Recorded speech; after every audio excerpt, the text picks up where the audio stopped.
Welcome back, Cyber Explorers. It's Alfie, and in this video we'll explore together with this step-by-step guide, how to set idle actions in Windows 10. So without further ado, let's get right into it.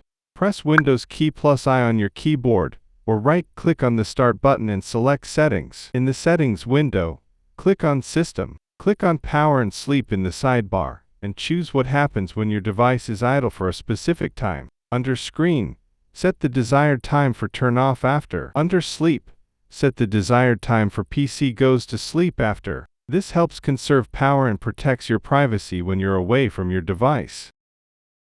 And that's it for today. If you found this video helpful, please give it a thumbs up, consider subscribing, and don't forget to activate the notification bell so you won't miss out on any new uploads. Thank you for watching. Until next time, see you later.